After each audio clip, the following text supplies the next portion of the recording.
한겨울, 눈이 멈추지 않던 밤, 조선의 한 양반가에서 8살 쌍둥이 형제가 사라집니다. 집안 사람들은 묻지 않았고 어른들은 눈을 돌렸으며 계모는 울면서 말합니다. 아이들이 스스로 나간 듯 하옵니다. 그날 이후 집안은 이상해지기 시작합니다. 곡식은 줄고 돈은 새고 사람 사이의 믿음이 하나둘 무너집니다. 옛말에 이런 말이 있지요. 사람을 버리면 집안이 먼저 버림받는다. 이 이야기는 복수보다 무서운 인과응보, 그리고 결국 정직한 사람만 남는 집안의 말로를 그린 이야기입니다. 계모가 버린 쌍둥이 형제. 그 이야기 지금 시작합니다. 안녕하세요. 사랑방 야담에 오신 여러분 반갑습니다. 항상 건강하세요. 영상 전 구독, 좋아요 눌러주시고 오늘 야담 시작하겠습니다. 옛날 옛적 조선 후기 어느 고을에 윤가라는 제법 이름난 집안이 있었습니다. 대대로 참봉을 지낸 양반 집안으로 고을 사람들은 윤가를 보며 고개를 숙였지요. 그런데 윤가의 가장 윤참봉은 일찍 상처를 하고 말았습니다. 아내를 잃은 슬픔에 한동안 홀로 지내던 그는 결국 새장가를 들었지요. 새로 들어온 계모 박씨는 40이 채 안 된 과부 출신이었습니다. 얼굴은 수려했으나 눈빛은 차가웠지요. 박씨가 안채를 차지하자 집안 분위기가 묘하게 바뀌기 시작했습니다. 윤참봉에게는 전처소생 쌍둥이 아들이 있었습니다. 형의 이름은 성주, 동생의 이름은 성민이었지요. 8살 된 두 아이는 영특하기로 고을에서 소문이 자자했습니다. 그의 겨울은 유난히 추웠습니다. 섣달 20날 한방눈이 내리던 밤이었습니다. 아침이 되자 온 집안이 발칵 뒤집혔지요. 성주와 성민이 흔적도 없이 사라진 것이었습니다. 도련님들이 안 보입니다. 하인들이 온 집안을 뒤졌으나 아이들은 보이지 않았습니다. 방문은 안에서 잠겨 있었고 이불은 차갑게 식어 있었지요. 계모 박씨가 눈물을 뚝뚝 흘리며 나타났습니다. 아이고, 도련님들, 어찌된 일이옵니까? 그녀는 윤참봉 앞에서 무릎을 꿇었습니다. 마마님, 간밤에 무슨 일이라도 있었소? 윤참봉이 다급히 물었지요. 박씨는 고개를 떨구며 말했습니다. 소첩이 어찌 알겠사옵니까? 아이들이 제 발로 나간 것 같사옵니다. 제 발로? 이 추운 겨울밤에? 소첩도 믿기지 않사옵니다만. 박씨의 목소리는 떨렸으나 눈빛만은 이상하리만치 차분했습니다. 마을 사람들이 모여들었습니다. 고을에서 이름난 집안의 아이들이 사라졌다니 모두들 수군거렸지요. 참봉댁 도련님들이 없어졌다더군. 8살짜리 아이들이 어디로 갔겠소? 아무래도 이상하지 않소? 저 새댁이 온 뒤로 집안 분위기가. 사람들은 속삭였습니다. 하지만 누구도 감히 큰 소리로 말하지는 못했지요. 윤참봉은 사흘 밤낮을 아이들을 찾아 헤맸습니다. 온 마을을 뒤지고 산까지 뒤졌으나 아무런 흔적도 없었습니다. 박씨는 매일 안채에서 울음소리를 냈습니다. 아이고, 도련님들, 추운 데서 얼어 죽으면 어쩌나. 그러나 마을 노파 하나가 우물가에서 작게 중얼거렸습니다. 저 눈물이 너무 계산적이지 않소? 그 말을 들은 이는 고개를 끄덕였으나 입 밖에 내지는 못했습니다. 눈은 계속 내렸고 아이들의 흔적은 완전히 지워졌습니다. 눈이 그친 뒤 윤가 집안에서는 이상한 소문이 돌기 시작했습니다.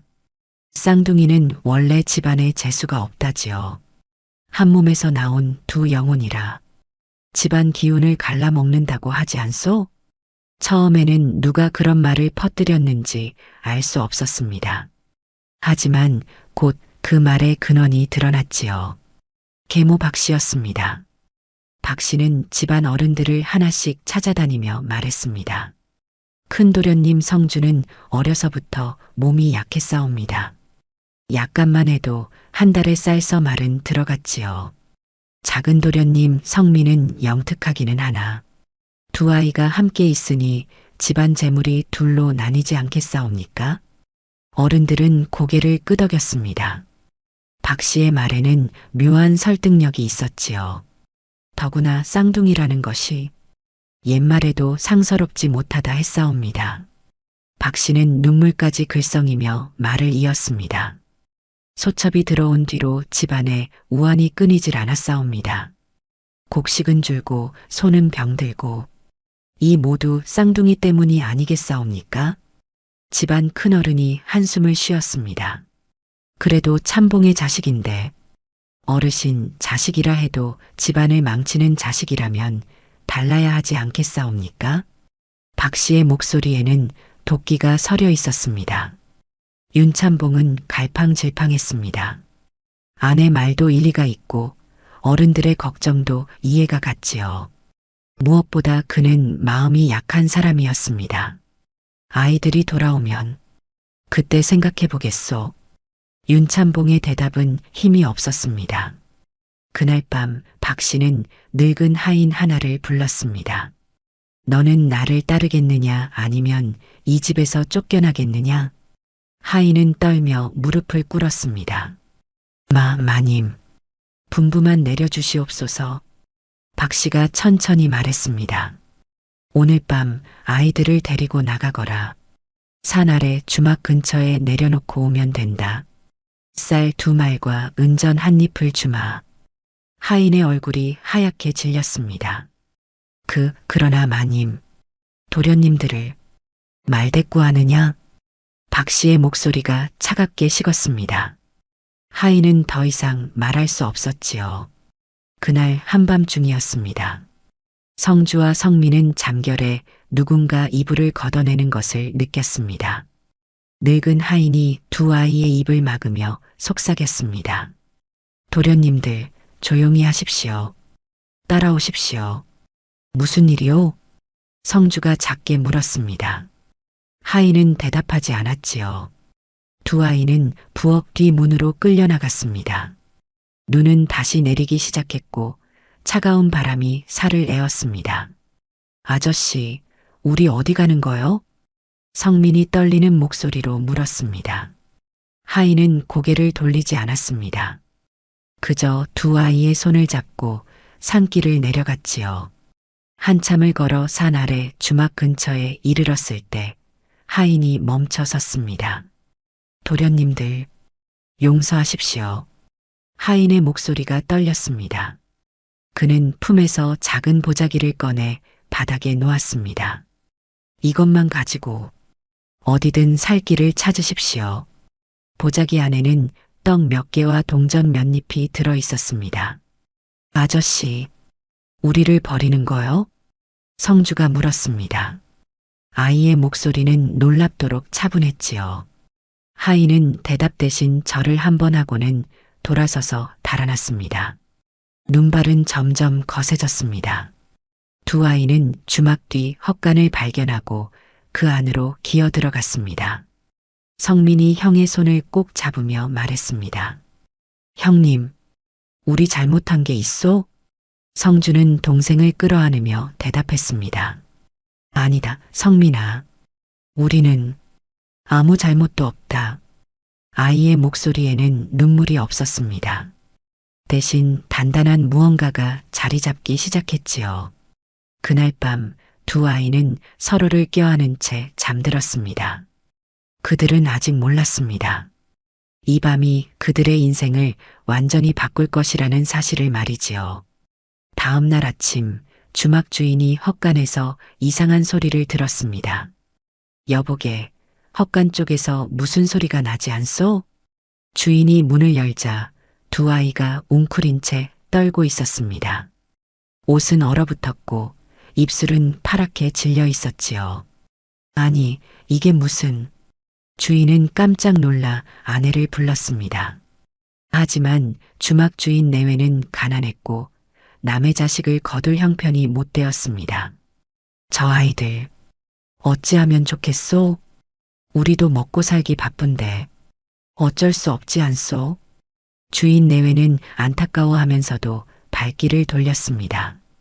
그때였습니다. 잠깐만 기다리시오. 한 여인의 목소리가 들렸습니다. 39쯤 되어 보이는 과부 바느질꾼이었지요. 그녀의 이름은 김씨였습니다. 김씨는 마을에서 품을 팔아 겨우 연명하는 가난한 과부였습니다. 병든 딸 하나를 키우며 살아가는 처지였지요. 저 아이들, 제가 데려가겠습니다. 주막 주인이 놀라 물었습니다. 부인, 당신도 형편이 어려우시지 않소? 어찌 남의 자식까지? 김씨가 조용히 대답했습니다. 형편이야 어렵지요. 하지만 저 아이들을 그냥 두고 가면 제 마음이 더 아플 것 같습니다. 그녀는 두 아이에게 다가가 무릎을 꿇었습니다. 아이들아, 일어날 수 있겠느냐? 성주가 먼저 눈을 떴습니다. 형은 여인의 얼굴을 또렷하게 바라보았지요. 그리고는 동생을 깨웠습니다. 성민아, 일어나거라. 성민이 천천히 눈을 떴습니다. 동생은 여인의 눈빛을 보더니 작게 말했습니다. 이분은 나쁜 사람이 아니에요, 형님. 김씨는 놀랐습니다. 아이가 자신의 마음을 읽은 것 같았지요. 얘들아, 너희 이름이 무엇이냐? 소희는 성주라 하옵고 이 아이는 제 동생 성민이옵니다. 성주의 말투는 8살 아이답지 않게 차분했습니다. 게다가 소인이라는 말을 쓰는 것을 보니 양반집 자식임이 분명했지요. 양반댁 도련님들이 어찌 이런 곳에? 김씨가 묻자 성주가 짧게 대답했습니다. 저희는 버림받았습니다. 아이의 목소리에는 감정이 없었습니다. 오히려 그것이 더 가슴 아팠지요. 성민은 달랐습니다. 동생은 김씨의 치마를 붙잡으며 눈물을 글썽였습니다. 아주머니, 저희가 정말 재수 없는 아이들인가요? 쌍둥이라서 집안 기운을 갈라먹는다고. 김씨는 성민을 끌어안았습니다. 아니란다. 너희는 아무 잘못도 없어. 남의 자식이라도 사람은 사람이다. 그날부터 두 아이는 김씨의 작은 초가집에서 살게 되었습니다. 김씨에게는 11살 된 딸분이가 있었습니다. 분이는 태어날 때부터 다리를 절었지요. 하지만 마음씨는 고왔습니다. 어머니, 이 아이들은 누구예요? 앞으로 우리와 함께 살 동생들이란다. 분이는 두 아이를 반갑게 맞아주었습니다. 처음 며칠간 성주는 거의 말이 없었습니다. 형은 구석에 앉아 무언가를 끊임없이 생각하더군요. 김씨가 걱정스럽게 물었습니다. 성주야, 무슨 생각을 그리 하느냐? 아주머니, 저희를 버린 이유를 알고 싶습니다.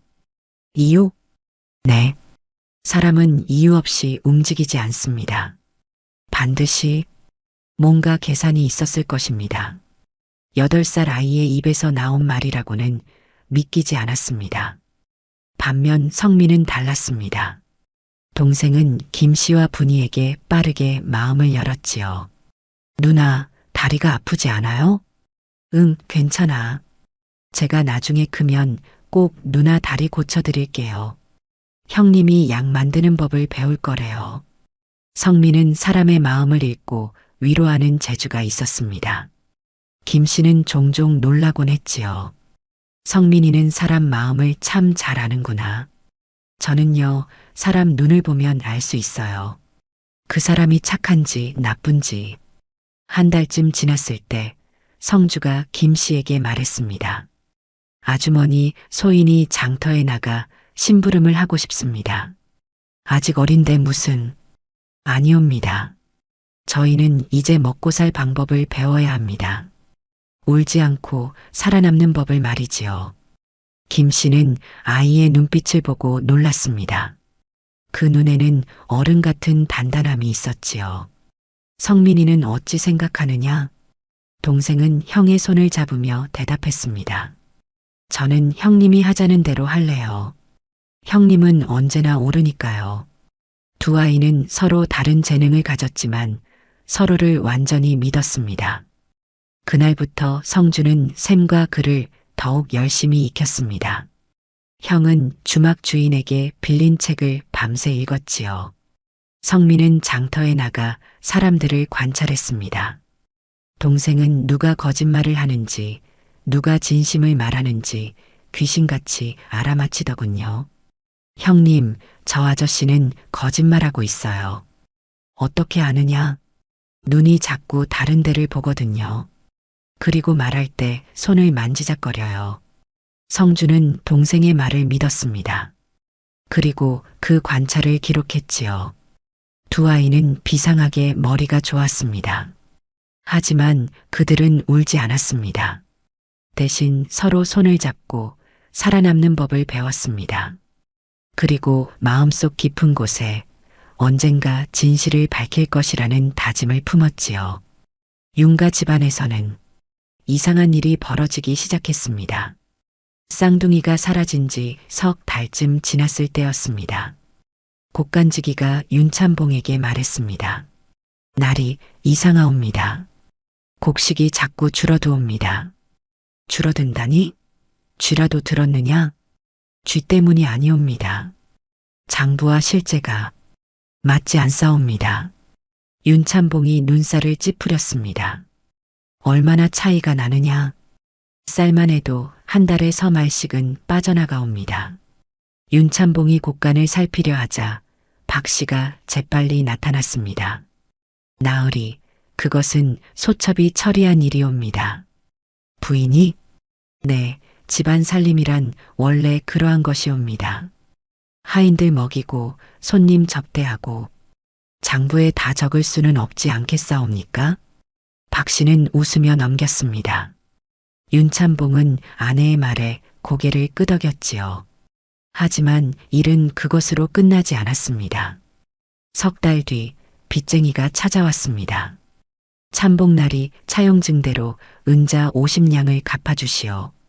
무슨 소리요? 내가 언제 돈을 빌렸소? 빚쟁이가 종이 한 장을 내밀었습니다. 거기에는 윤가 차용증이라는 도장이 찍혀 있었지요. 이건 윤참봉이 당황하자 박 씨가 또다시 나섰습니다. 아이고, 그것은 소첩이 급한 일로 잠시 빌린 것이옵니다. 나으리께 말씀드리기 전에 갚으려 했는데. 부인, 이런 일은 미리 말을 해야지. 용서하옵소서. 하지만 이것도 다 집안을 위한 일이었사옵니다. 박 씨는 눈물까지 보이며 말했습니다. 윤참봉은 더 이상 따지지 못했지요. 그런 일이 한두 번이 아니었습니다. 빚은 점점 불어났고 곡식은 계속 빠져나갔습니다.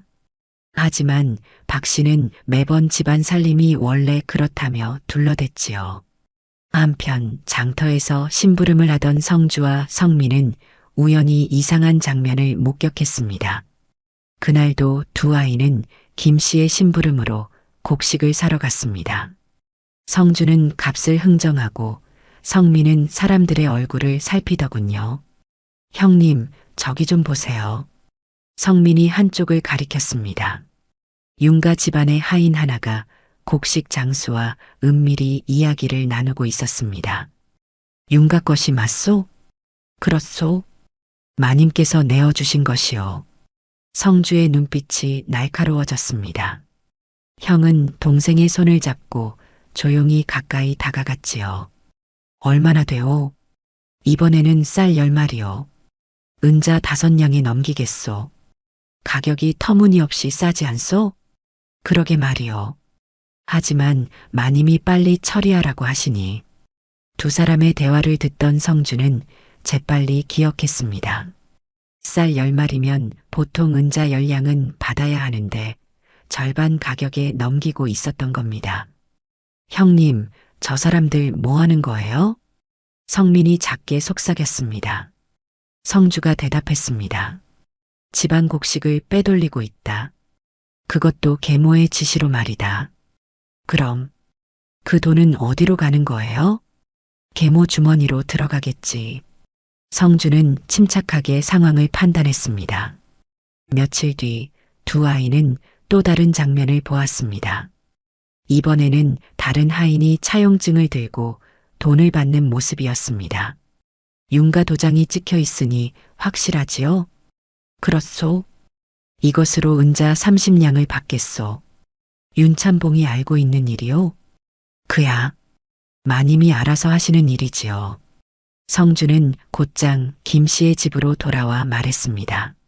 아주머니, 종이와 붓을 빌려주시겠습니까?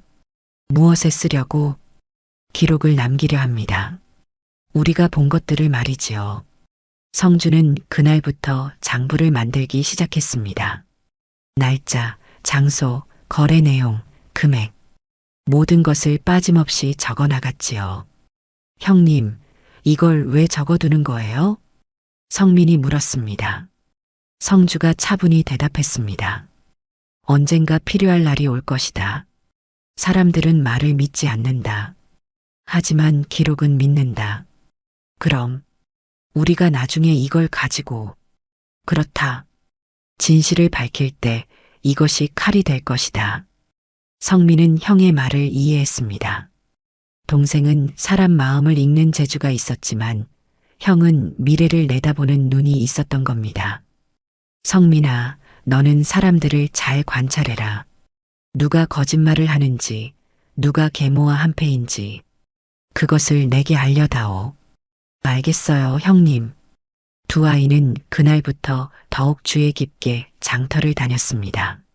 성주는 숫자와 날짜를 기록했고, 성민은 사람들의 얼굴과 말투를 기억했습니다. 그리고 형제는 깨달았습니다. 우릴 버린 날부터 돈이 움직이기 시작했어.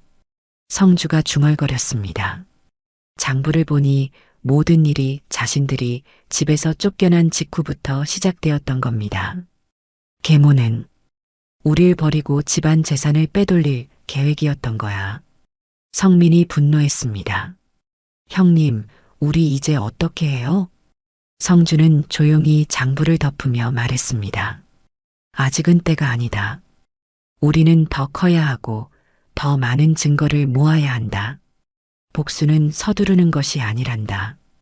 8살 아이의 입에서 나온 말이라고는 믿기지 않았습니다.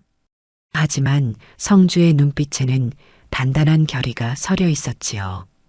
그날 밤 두 형제는 서로를 바라보며 다짐했습니다. 언젠가 반드시 진실을 밝히겠다고 말이지요. 세월이 흘러 쌍둥이는 15이 되었습니다. 성주는 키가 훌쩍 자라 이제 어엿한 청년의 모습이 되었습니다. 형은 글과 셈에 더욱 뛰어나졌고 주막 주인에게 빌린 책들을 모두 읽어냈지요. 성주야, 너는 서당에 다녔어도 장원급제했을 것이다. 김 씨가 감탄하며 말했습니다. 아주머니, 소인은 과거 같은 것에 관심이 없습니다. 다만 진실을 밝힐 힘을 기르고 싶을 뿐입니다. 성주의 목소리는 여전히 차분했습니다. 성민은 형과는 다른 방식으로 성장했습니다.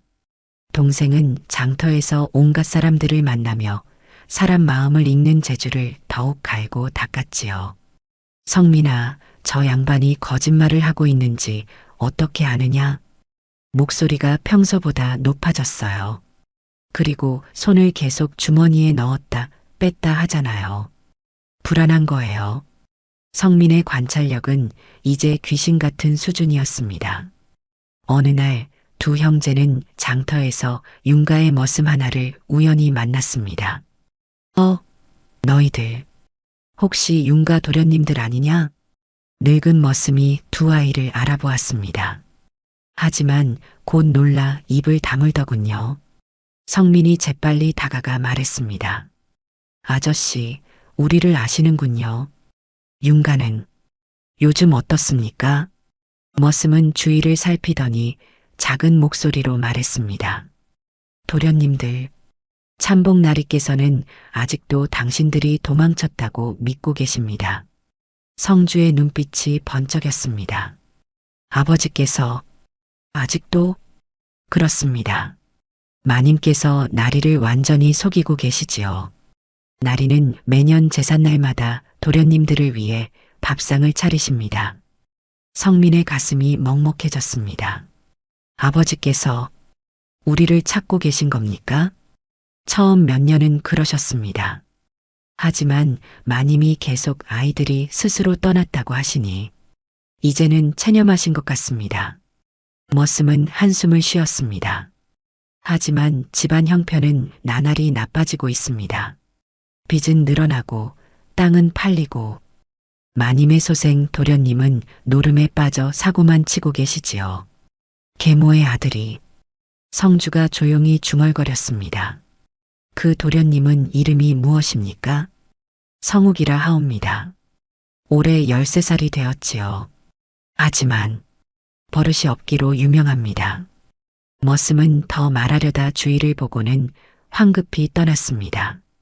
두 형제는 그날 밤 김씨의 집에 돌아와 오래도록 이야기를 나누었습니다. 형님, 아버지는 우리가 도망쳤다고 믿고 계신데요. 성민의 목소리에는 서운함이 묻어났습니다. 아버지는 속고 계신 것이다. 성주가 말했습니다. 형의 목소리는 냉정했지요. 그럼 우리 아버지께 진실을 알려드려야 하지 않나요? 아직은 아니다. 왜요? 성주가 동생을 바라보며 말했습니다. 생각해 보아라. 우리가 지금 나타나 계모가 우릴 버렸다고 말하면 누가 믿겠느냐? 우리는 버림받은 아이들일 뿐이다. 증거도 없이 말만 한다면 오히려 우리가 거짓말쟁이가 될 것이다. 성민은 형의 말을 곱씹었습니다. 그리고 고개를 끄덕였지요. 그럼 증거를 더 모아야겠네요. 그렇다. 그리고 우리는 돌아가서 울지 않을 것이다. 성주의 눈빛이 단단해졌습니다. 우리의 목표는 복수가 아니라 진실이다. 아버지가 눈을 뜨게 만들고 계모의 거짓을 세상에 드러내는 것이다. 그럼 어떻게 해야 하죠? 성주는 지난 7년간 모아온 장부를 꺼냈습니다. 이것만으로는 부족하다. 우리에게 필요한 것은 결정적인 증인이다. 그날 밤 우리를 끌고 나갔던 하인 말이다. 아, 그 할아버지요. 그렇다. 그가 진실을 증언한다면 모든 것이 달라질 것이다. 성민이 걱정스럽게 물었습니다. 하지만 그분이 증언해 주실까요? 계모가 무서워서. 그래서 우리는 그를 설득할 방법을 찾아야 한다. 성주는 차분히 계획을 세우기 시작했습니다. 사람은 두 가지로 움직인다. 두려움과 양심이다. 계모는 두려움으로 하인을 움직였다. 우리는 그의 양심을 일깨워야 한다. 형님은 정말 15살이 맞아요? 성민이 감탄하며 물었습니다. 성주가 씁쓸하게 웃었습니다. 우리는 7년 전에 이미 어른이 되어야 했다. 살아남기 위해서 말이다. 그날 밤 성주는 장부에 새로운 기록을 남겼습니다. 15살이 된 오늘, 우리는 돌아갈 준비를 시작한다.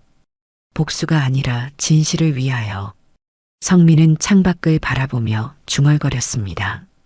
아버지, 조금만 기다려주세요. 우리가 곧 진실을 가지고 돌아갈 테니까요. 달빛이 두 형제를 비추었습니다. 그들은 더 이상 버림받은 아이들이 아니었습니다.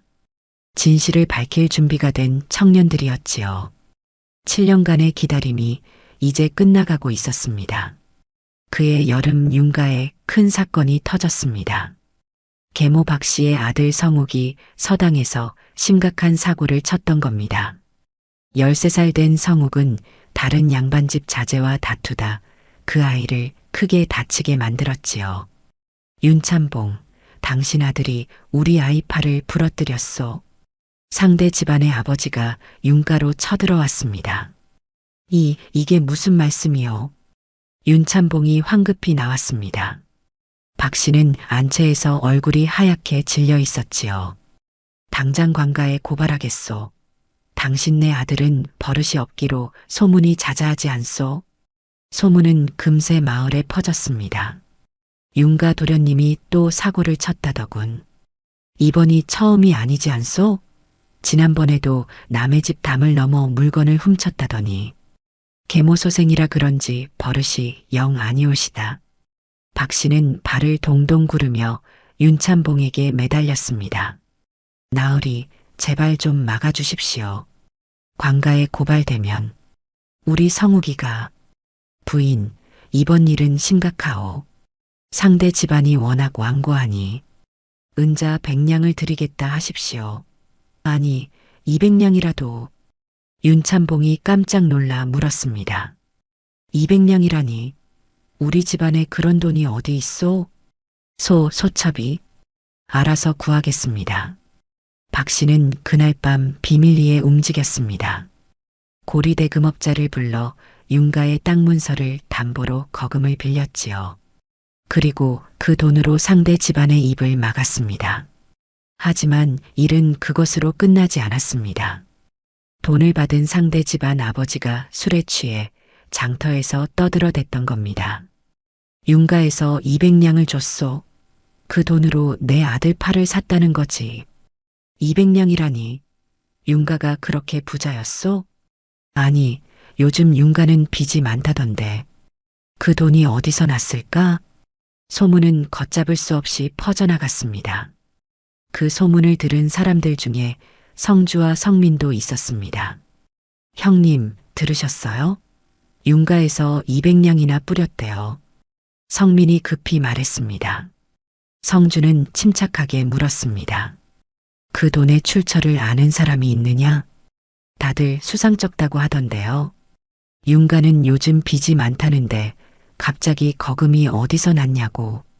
성주의 눈빛이 반짝였습니다. 이것이 바로 기회다. 무슨 기회요? 계모가 약점을 드러냈다. 그녀가 어떻게 그 돈을 마련했는지 우리가 추적해 볼 필요가 있다.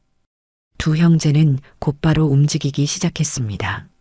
성민은 자신의 특기를 살려 장터의 고리대 금업자들을 찾아다녔습니다. 동생은 사람들과 이야기를 나누며 자연스럽게 정보를 캐냈지요. 아저씨, 요즘 큰돈 빌려간 사람 없어요? 큰돈? 얼마나 큰 돈 말이냐? 100냥 이상이요. 고리대 금업자가 주위를 살피더니 작게 말했습니다. 윤가 마님이 땅 문서를 담보로 200냥을 빌려갔지. 이자도 엄청난데 말이야. 땅 문서요? 참봉나리가 아시는 일인가요? 글쎄, 도장은 윤가 것이 맞던데 참봉이 아는지는 모르겠구나. 성민은 곧바로 형에게 이 사실을 알렸습니다. 형님, 계모가 아버지 몰래 땅 문서를 담보로 돈을 빌렸대요. 성주는 즉시 이것을 장부에 기록했습니다. 그리고 조용히 말했습니다. 이것은 단순한 빚이 아니다. 이것은 범죄다. 범죄요? 윤가의 재산은 아버지 것이다. 계모가 아버지 허락도 없이 땅 문서를 담보로 잡혔다면 이것은 횡령이나 다름없다. 성주는 계획을 세우기 시작했습니다. 우리에게 필요한 것은 세 가지다. 첫째, 계모가 빌린 돈의 증거. 둘째, 그 돈을 어디에 썼는지 증거. 셋째, 아버지가 이 사실을 모른다는 증거. 그걸 어떻게 구하죠? 차근차근 하나씩 모으는 거다. 성민이 다시 물었습니다. 형님, 그런데 우리가 이걸 왜 모으는 거예요? 복수하려고요? 성주가 고개를 저었습니다. 아니다. 우리는 복수가 아니라 정의를 세우려는 것이다. 정의요? 그렇다. 계모는 사람을 버렸다. 우리를 말이다. 그럼 이제 그녀도 사람들에게 버림받는 꼴을 보여드릴 것이다. 성주의 목소리에는 차가운 결연함이 담겨 있었습니다. 그날 밤 성민은 형에게 물었습니다. 형님은 화가 나지 않으세요? 우릴 버린 계모한테. 성주가 잠시 침묵했습니다. 그리고 조용히 대답했습니다. 화는 난다. 하지만 화를 내는 것과 복수하는 것은 다르다. 우리가 해야 할 일은 진실을 밝히는 것이다. 그것이 우리를 버린 이들에게 줄 수 있는 가장 큰 벌이다. 성민은 형의 말을 되새겼습니다. 동생은 사람 마음을 읽을 줄 알았지만 형은 사람의 마음 너머를 볼 줄 알았던 겁니다. 한편 윤가에서는 계모 박 씨가 불안에 떨고 있었습니다. 소문이 너무 많이 났어. 혹시 누가 의심하는 건 아닐까? 박 씨는 밤마다 악몽에 시달렸습니다. 꿈속에서 자신이 버린 쌍둥이가 나타나 자신을 노려보더군요. 집안의 금줄이 끊어지기 시작했습니다. 그리고 그 끝에는 진실이 기다리고 있었습니다. 겨울이 다시 찾아왔습니다. 쌍둥이가 버림받은 지 꼭 7년이 되는 해였습니다. 성주는 이제 16이 되었고 장부에는 계모의 제목이 빼곡히 적혀 있었습니다. 하지만 형은 아직도 움직이지 않더군요. 형님, 이제 충분하지 않나요? 이 정도면 성민이 조급해하며 물었습니다. 성주가 고개를 저었습니다. 아직이다. 우리에게 필요한 것은 결정적인 증인이다. 그날 밤 우리를 끌고 나갔던 하인 말이다. 하지만 그분을 어떻게 찾죠? 찾는 것이 아니라 기다리는 것이다. 성주의 말대로 때가 되면 모든 것이 드러나는 법이었습니다. 어느 날 장터에서 놀라운 소식이 들려왔습니다. 윤가의 늙은 하인 박서방이 병들어 누웠다더군. 박서방? 윤가에서 30년을 일한 그 양반 말이오? 그렇소? 이제 얼마 못 산다더이다. 성민이 급히 형에게 달려왔습니다. 형님, 그날 밤 우리를 끌고 갔던 하인이 병들어 누웠대요. 성주의 눈빛이 번쩍였습니다. 드디어 때가 왔구나. 우리 지금 가볼까요? 아니다. 아직은 아니다. 성주는 신중했습니다. 병든 사람을 갑자기 찾아가면 의심을 산다. 우리는 자연스럽게 접근해야 한다. 며칠 뒤 두 형제는 약재를 구해 그 하인의 집을 찾아갔습니다. 누구시오? 하인의 아내가 문을 열었습니다. 소인들은 지나가는 나그네입니다. 이 근처에 병든 분이 계시다 들었습니다. 성주가 공손히 말했습니다. 혹시 약이 필요하시지 않으신지요? 저희가 드릴 수 있습니다. 하인의 아내는 의심스러운 눈빛으로 두 청년을 바라보았습니다. 하지만 가난한 그들에게는 약을 살 돈이 없었지요. 그렇다면 고맙습니다. 두 형제는 집 안으로 들어갔습니다. 방 안에는 늙은 하인 박서방이 누워 있었습니다. 7년 전 그날 밤 자신들을 끌고 나갔던 바로 그 사람이었지요. 박서방은 두 청년을 보더니 눈을 크게 떴습니다. 너희들은? 오랜만입니다, 박서방. 성주가 조용히 말했습니다. 박서방의 얼굴이 창백해졌지요. 도련님들, 살아계셨습니까? 그렇습니다. 저희는 살아남았습니다. 성민이 다가가 박서방의 손을 잡았습니다. 동생은 그의 눈을 들여다보며 말했습니다. 아저씨, 그날 밤 우리를 버리고 도망치면서 울고 계셨지요? 박서방의 눈에서 눈물이 흘러내렸습니다. 용서하시오. 용서하시오. 이 늙은이는 너무 겁이 많았습니다. 저희는 원망하러 온 것이 아닙니다. 성주가 말했습니다. 다만 진실을 듣고 싶을 뿐입니다. 그날 밤 무슨 일이 있었는지 말씀해 주십시오. 박서방은 한참을 울다가 입을 열었습니다. 마님께서 저를 부르셨습니다. 그리고 은자 한 입과 쌀 2마리를 주시며 도련님들을 데리고 나가라 하셨습니다. 어디로 데려가라 하셨습니까? 산 아래 주막 근처에. 그냥 내려놓고 오라 하셨습니다. 성주가 차분히 물었습니다. 참복 나리께서는 아셨습니까? 아니옵니다. 나리께서는 전혀 모르시는 일이었습니다. 마님께서 몰래 하신 일이옵니다. 왜 그런 일을 하셨다고 생각하십니까? 박서방이 떨리는 목소리로 대답했습니다.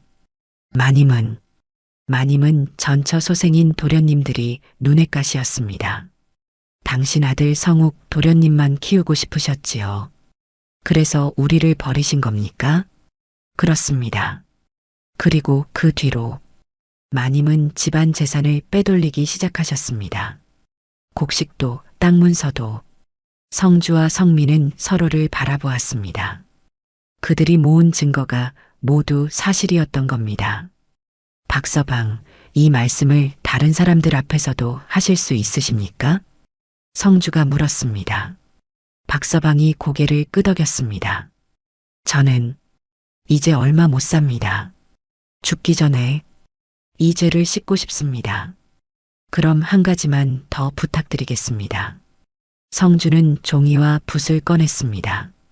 이 내용을 글로 남겨주십시오. 그리고 마을 어른들의 도장을 받겠습니다. 박서방은 떨리는 손으로 글을 적기 시작했습니다. 나 박철은 죽기 전에 고백하노라.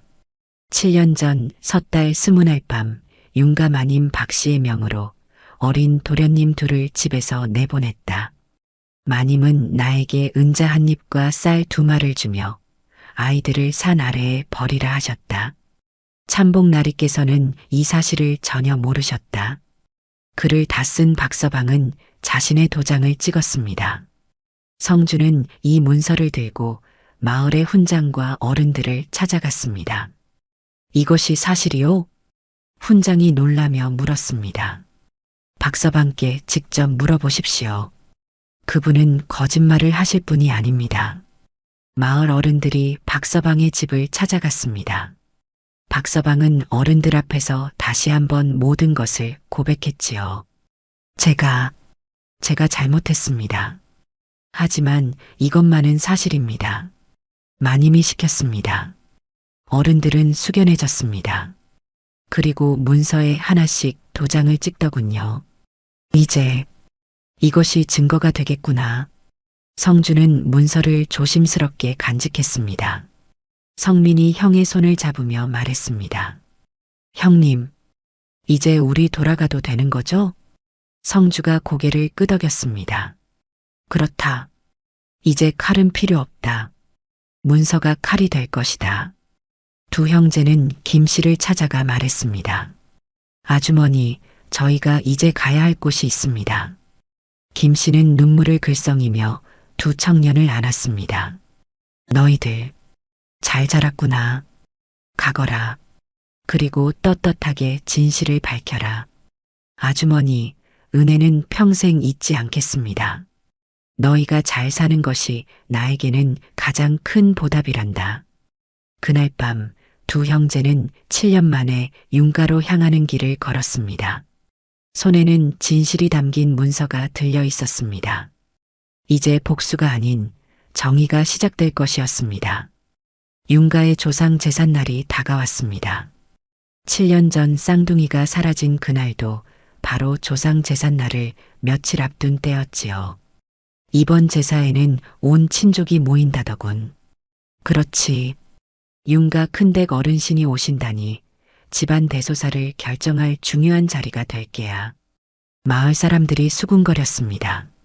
성주와 성민은 제삿날 아침 일찍 윤가 근처에 도착했습니다. 형님, 떨려요. 성민이 말했습니다. 동생의 손이 차갑게 식어 있었지요. 나도 그렇다. 하지만 우리는 준비되어 있다. 성주가 동생의 어깨를 다독였습니다. 기억해라. 우리는 복수하러 가는 것이 아니라 진실을 밝히러 가는 것이다. 떳떳하게 행동하면 된다. 두 형제는 정오가 될 때까지 기다렸습니다. 제사상이 차려지고 온 친족이 모두 모인 시각이었지요. 윤가 사랑채에는 20명이 넘는 친족들이 앉아 있었습니다. 윤참봉은 상석에 앉아 있었고 계모 박씨는 그 옆에서 공손한 척 앉아 있었습니다. 13살 된 성욱은 불만스러운 얼굴로 구석에 앉아 있더군요. 자, 그럼 제사를 시작하겠습니다. 윤참봉이 말했을 때였습니다. 문 밖에서 누군가의 목소리가 들렸습니다. 잠깐만 기다려 주십시오. 모든 사람이 문 쪽을 바라보았습니다. 문이 천천히 열리는 순간 사랑채 앞 모든 이가 숨을 멈췄습니다. 그리고 두 청년이 당당히 들어섰지요. 7년 전 그 어린 쌍둥이 성주와 성민이었습니다. 키가 훤칠하고 의젓한 모습의 성주, 그리고 눈빛이 맑고 또렷한 성민. 두 사람은 한겨울 눈 속에 버려졌던 그 아이들이 맞았지만 이제는 완전히 달라져 있었습니다. 사랑채가 순간 얼어붙었습니다. 저것들은 계모 박 씨의 얼굴이 새하얗게 질렸습니다. 그녀의 손이 떨리기 시작했지요. 윤찬봉은 눈을 크게 뜨고 두 청년을 바라보았습니다. 그의 입술이 파르르 떨렸습니다. 너희는. 성주가 공손히 절을 했습니다. 동생 성민도 형을 따라 깊이 허리를 숙였지요. 아버님, 오랜만입니다. 불효자 성주와 성민이 인사를 올립니다. 성주, 성민, 정말 너희냐? 윤찬봉이 벌떡 일어났습니다. 그의 목소리는 떨렸지요. 친족들이 웅성거렸습니다. 저 아이들이 쌍둥이라더니 7년 전에 사라진 그 아이들 아니요? 도대체 어디서 살고 있었던 거요? 이게 무슨 일인가? 계모 박 씨가 재빨리 나섰습니다. 그녀는 놀란 표정을 감추려 애썼지요. 여보, 저것들은 도망쳤던 아이들입니다. 어찌 감히 제삿날에. 성주가 차분히 말했습니다. 도망쳤다고 하셨습니까? 그렇다. 너희는 제 발로 집을 나갔지 않느냐. 박 씨의 목소리가 떨렸습니다. 하지만 그녀는 억지로 당당한 척했지요. 성민이 한 걸음 앞으로 나왔습니다. 계모님, 저희가 제 발로 나갔다고 하셨지요? 그렇다. 그럼 왜 한겨울밤에 8살짜리 아이들이 집을 나가야 했을까요? 성민의 목소리는 조용했지만 또렷했습니다. 사랑채에 있던 모든 이가 귀를 기울였지요. 친족 중 한 어른이 물었습니다. 찬봉, 이게 대체 무슨 일이요? 아이들이 도망친 게 아니었단 말이요? 윤찬봉이 당황하며 대답했습니다. 저도 그렇게 알고 있었습니다. 성주가 품에서 문서 하나를 꺼냈습니다. 마을 어른들의 도장이 빼곡히 찍힌 종이었지요. 아버님, 그리고 친족 어르신들께 진실을 말씀드리겠습니다. 진실? 네. 저희는 도망친 것이 아닙니다. 버림받은 것입니다. 사랑채가 다시 한번 술렁였습니다. 무슨 소리냐? 박 씨가 소리쳤습니다. 그녀의 얼굴은 이제 창백을 넘어 흑빛이 되어가고 있었지요. 내가 감히 어른을 모함하느냐? 성주는 흔들림 없이 문서를 펼쳤습니다. 이것은 박서방의 증언입니다. 마을 훈장님과 어른들의 도장이 찍혀 있습니다. 윤가의 큰어른이 문서를 받아 읽기 시작했습니다. 나 박철은 죽기 전에 고백하노라. 7년 전 섣달 20날 밤 윤가 마님 박 씨의 명으로. 이것이 사실이요? 성민이 대답했습니다. 박서방은 병들어 누워 계십니다. 죽기 전에 양심의 가책으로 모든 것을 고백하셨습니다. 거짓말이다. 박서방이 그럴 리가 없다. 박 씨가 필사적으로 부인했습니다. 그때 문 밖에서 또 다른 목소리가 들렸습니다.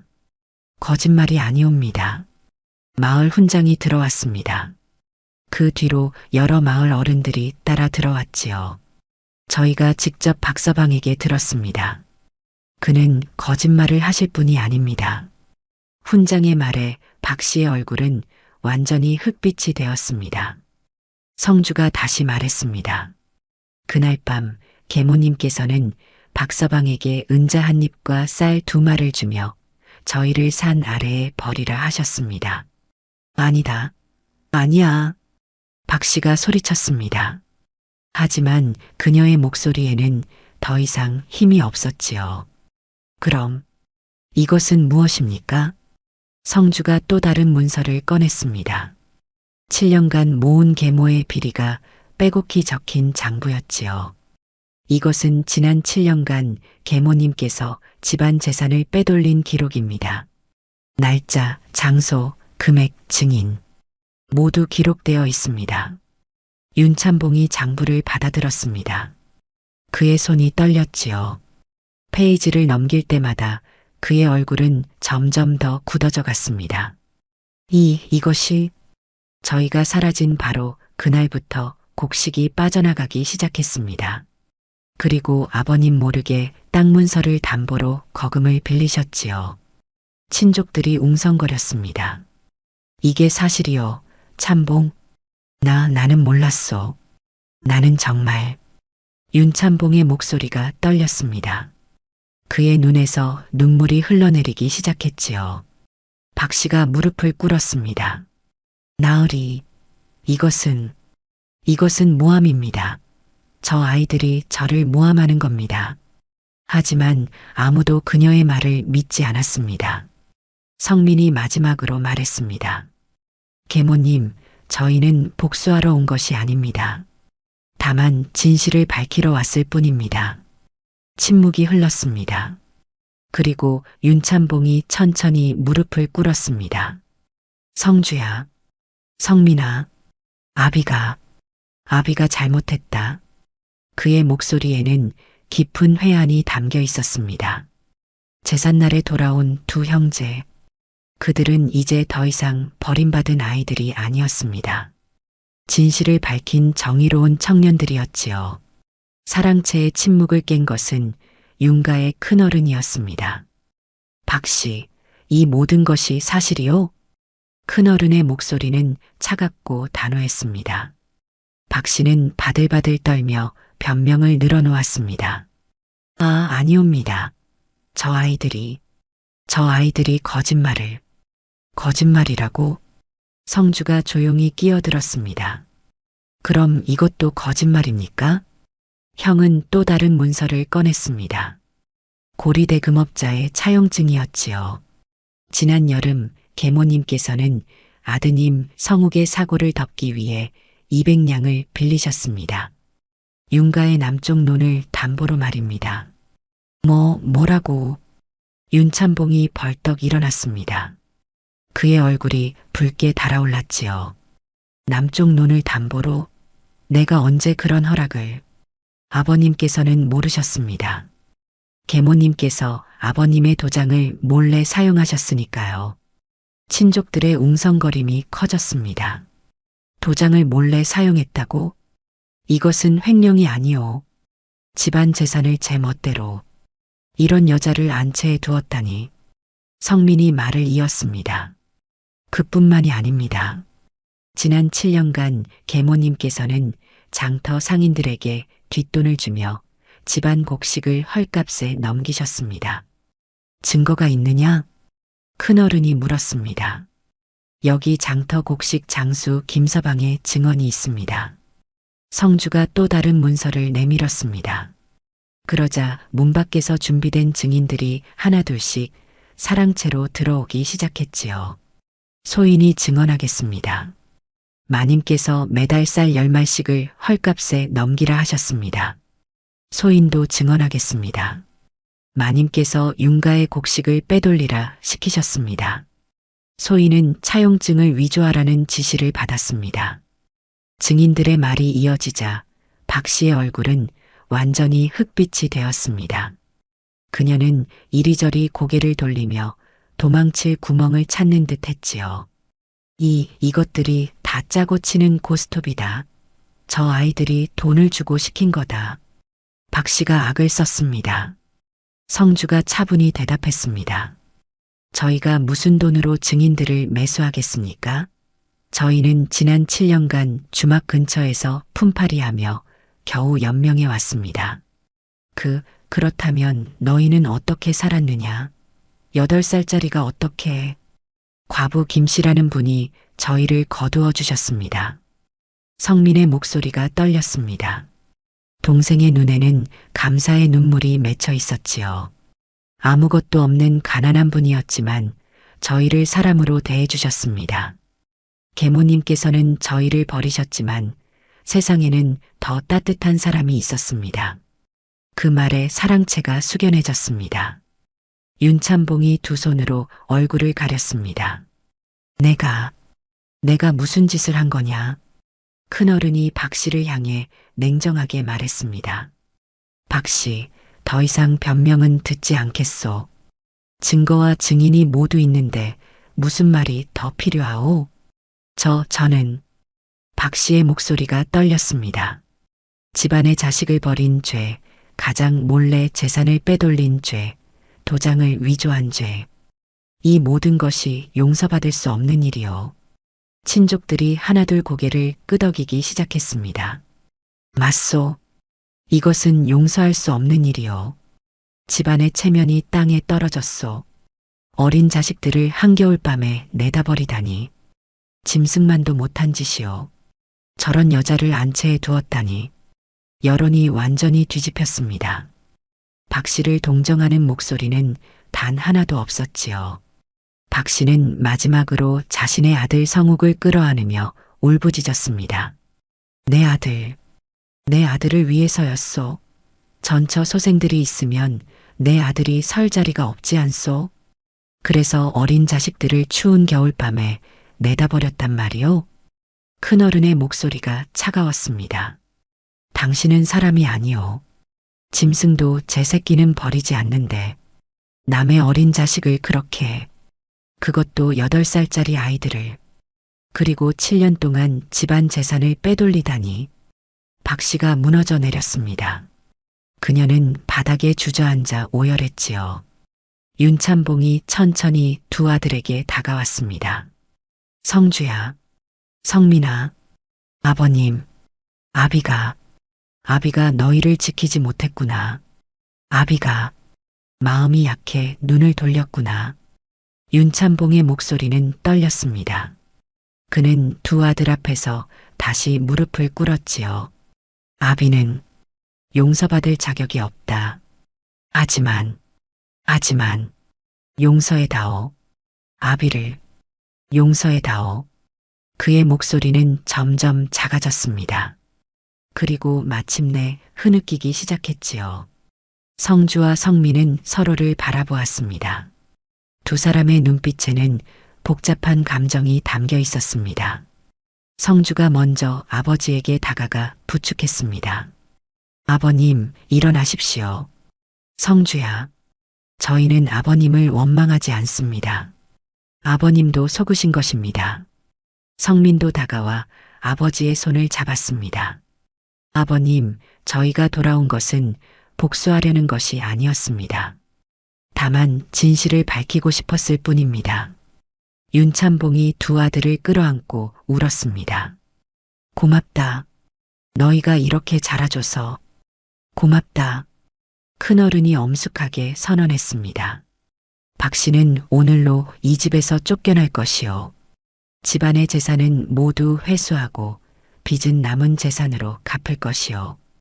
그리고 성욱 도련님은, 친족 중 한 사람이 말했습니다. 성욱은 아직 어리니 교육할 기회를 주어야 하지 않겠소. 하지만 어머니와는 떨어져 지내야 할 것이요. 박 씨가 마지막으로 소리쳤습니다.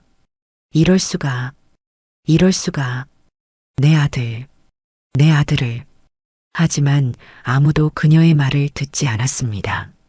친족들은 이미 등을 돌렸지요. 그날 저녁 박 씨는 작은 보따리 하나만 들고 윤가를 떠났습니다. 마을 사람들이 지켜보는 가운데 그녀는 고개를 숙인 채 걸어갔지요. 한때 안채를 차지했던 그 당당한 모습은 어디에도 없었습니다. 저것 봐라. 남의 자식을 버린 대가가 저런 거야. 인과응보로구나. 가장 무서운 벌은 매가 아니라 사람들 사이에서 이름이 지워지는 벌이지. 저렇게 쫓겨나는 것보다 더한 치욕이 어디 있겠소. 마을 사람들의 수군거림 속에서 박 씨의 뒷모습이 저녁 어스름 속으로 사라졌습니다. 가문은 무너졌지만 진실은 밝혀졌습니다. 그리고 그것이 가장 시원한 복수였습니다. 박 씨가 떠난 자리에는 차가운 바람만 불었습니다. 하지만 윤가의 사랑채에는 따뜻한 온기가 돌기 시작했지요. 정의가 승리한 날이었습니다. 박 씨가 떠난 뒤 윤가는 조용해졌습니다. 하지만 그 조용함은 텅 빈 고요함이 아니라 새로운 시작을 준비하는 침묵이었지요. 윤참봉이 두 아들을 불렀습니다. 성주야, 성민아. 아비가 할 말이 있다. 말씀하십시오, 아버님. 윤참봉은 한참을 침묵하다 입을 열었습니다. 너희는 원망하지 않느냐? 아비를. 성주가 차분히 대답했습니다. 원망하지 않는다면 거짓말이겠지요. 하지만 아버님, 저희는 이미 깨달았습니다. 무엇을? 사람은 완벽하지 않다는 것을 말입니다. 아버님도 저희도 모두 약한 사람일 뿐입니다. 성민이 말을 이었습니다. 아버님께서 마음이 약하셨던 것처럼 저희도 처음에는 두렵고 원망스러웠습니다. 하지만 김씨 아주머니를 만나면서 배웠어요. 용서하는 법을요. 윤참봉의 눈에 눈물이 맺혔습니다. 너희가 이렇게 자라줘서 고맙구나. 성주가 아버지에게 제안했습니다. 아버님, 소인이 한 가지 청이 있습니다. 무엇이든 말해보거라. 김씨 아주머니를 이 집으로 모셔오고 싶습니다. 윤참봉이 즉시 고개를 끄덕였습니다. 당연한 일이다. 너희를 살려준 은인이시니 당장 가마를 보내겠다. 그리고 아주머니의 딸분이도 함께요. 분이는 다리가 불편하지만 마음씨가 고운 아이입니다. 그것도 좋다. 우리 집안이 은혜를 갚아야지. 다음 날 김씨와 분이가 윤가에 도착했습니다. 김씨는 큰 집을 보고 주눅이 들었지만 윤참봉이 직접 나와 맞이했습니다. 은인께서 오셨습니다. 저를 받아주십시오. 윤참봉이 깊이 절을 했습니다. 김씨가 깜짝 놀라 말했습니다. 나으리, 이게 무슨, 제 자식들을 살려주신 은혜를 어찌 갚겠습니까? 부디 이 집에서 편히 지내주십시오. 김씨의 눈에 눈물이 고였습니다. 제가 무슨 대단한 일을 했다고. 성민이 달려와 김씨의 손을 잡았습니다.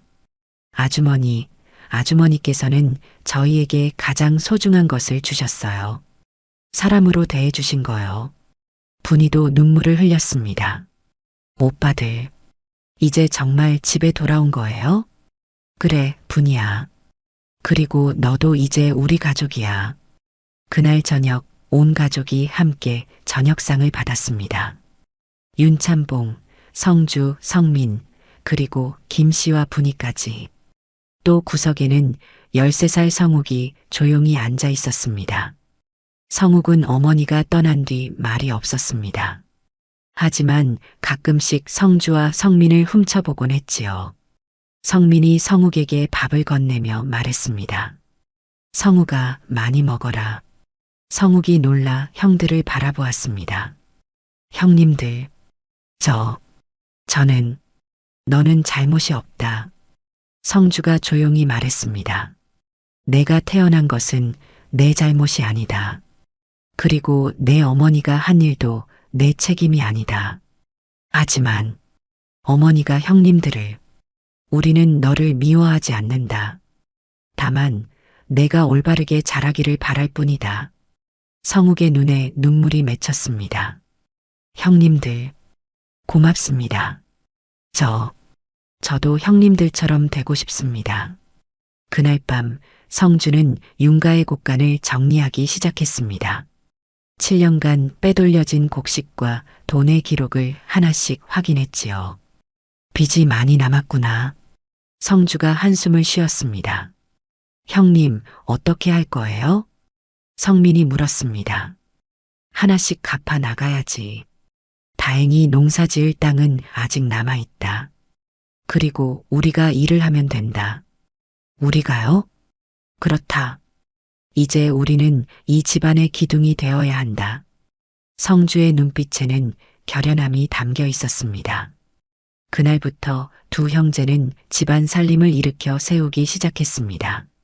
성주는 장부를 정리하고 빚을 갚을 계획을 세웠습니다.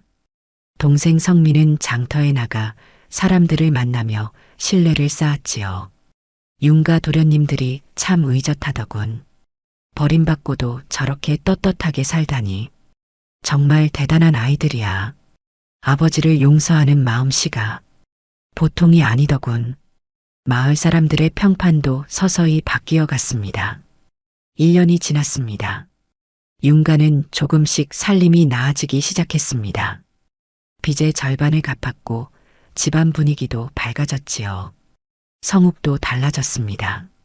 형들을 보며 배우기 시작한 성욱은 이제 서당에서 모범생으로 소문이 났습니다. 어느 봄날 성주가 아버지에게 말했습니다. 아버님, 저희는 집을 얻으러 온 게 아니었습니다. 그럼 사람을 되찾으러 왔습니다.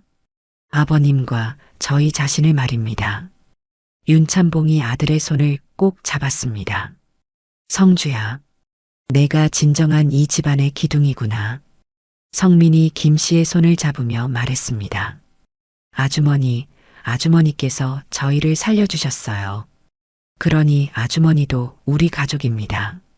김 씨가 눈물을 닦으며 미소 지었습니다. 너희들 정말 잘 자랐구나. 그날 저녁 온 가족이 마당에 둘러앉아 있었습니다. 달빛이 밝게 비추는 밤이었지요. 성주가 하늘을 바라보며 조용히 말했습니다. 집안은 재물이 아니라 사람이 무너뜨리고 사람이 다시 세운다. 그 말에 모두가 고개를 끄덕였습니다. 윤가는 한때 무너졌지만 이제 다시 일어섰습니다. 재물이 아니라 사람으로, 거짓이 아니라 진실로 세워진 집안이었습니다. 그리고 그 중심에는 버림받았지만 굴하지 않았던 두 형제가 있었습니다. 성주와 성민. 그들은 복수 대신 정의를 택했고 원망 대신 용서를 택했습니다. 그것이 진정한 승리였습니다. 달빛은 윤가의 기와를 밝게 비추었고 봄바람은 따뜻하게 불어왔습니다. 새로운 시작이었습니다. 옛말에 백절불굴이라는 말이 있습니다. 어떠한 난관에도 굽히지 않고 이겨나간다는 뜻이지요. 또한 진실은 언젠가 드러나기 마련이고 선한 마음은 결국 보답받는다는 가르침도 있습니다.